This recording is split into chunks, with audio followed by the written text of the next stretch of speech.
Honorable Peter Kaluma, is this an example, and again, of course, given that she did not resign because of corruption allegations, according to her, she resigned because of the doctor's advice and the pressure was too much, but should we get to a point in Kenya where leaders should take responsibility to a point of resigning if their ministry is caught or suspected of corruption?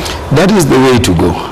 In fact, I just mentioned I was in Russia for the UN conference against corruption. I remember on the third day of the conference, a few people started protesting in Romania, just across there, over an explosion which took place at a nightclub and which claimed the lives of about 32 people.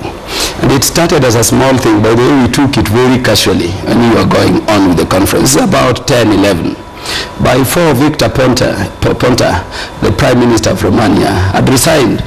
And by the way, what I needed to tell our people is what I liked in his statement. He said, I've always resisted resigning because remember that Prime Minister faced these accusations of having plagiarized, some academic materials to get his degree. So he was saying, I've always resisted, demands by fellow leaders to step aside on matters of integrity. But this is a case where some citizens of our republic, the people in whose trust I lead, are on the streets protesting. I will never resist leaving that office because I can only hold that office in trust. And Victor Ponta resigned at around 4. By around 5, several cabinet secretaries or ministers, properly so-called, are resigning. By 6, a new prime minister is sworn in and a new cabinet is in place to continue running the country. What are we talking about? Stepping aside or resignation is a matter of ethical duty. It is a moral obligation. It's the taking of responsibility that things have not been going right in a department that, properly speaking, is entrusted to you and is under your watch. Now, in Kenya, you have this situation where people believe that without them, things cannot run. I mean, look at the case of Waiguru, as indeed the case of other ministers. Madam Anne Waiguru comes and tells you that really Prime Minister Raila Odinga is being, malevolent, is being malicious outside there. This Prime Minister is being, simply jealous at the projects we are doing in Kibera, Nyalenda, and you remember when we last debated that matter here, our jealousy with the honorable members who were debating the issue here. And she tells Kenyans that I'm a whistleblower. Nothing has been lost. Only to entask the CID, who choose a path that is not independent, and I'm dealing with the matters they should deal, a path of reporting back to her. And this lady boldly looks at the people of Kenya in the face, and confirms that indeed, that money I did tell you was never lost, is actually lost in developed countries, in countries whose democracies have, sunk properly.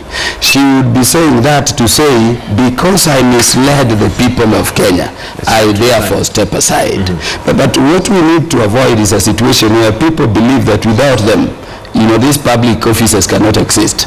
These public offices are them and it ends with them. And it is a practice we need to begin, taking up. I wanted to end by saying that if you look at our constitution, I think we have actually, I don't know whether there is any country like us which has a whole article, this is Article 10, dealing with what we call national values and principles of governance.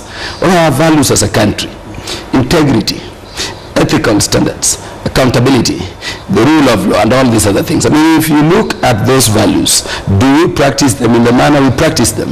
If you look at the manner the cabinet secretaries were treated, do you see a government selectively applying the law or equally applying the law against all, public servants? When the government itself is saying Waiguru cannot go, Waiguru should be protected, Waiguru is a whistleblower. Other cabinet secretaries, Ngilu, Kazungu, Kambisa, and others are outside. So I wanted to encourage that let us move this thing beyond Waiguru, because really our full consequences must be suffered by her. And by the way, I'm telling Kenyans, don't be alert that you start thinking this was a doctor's something.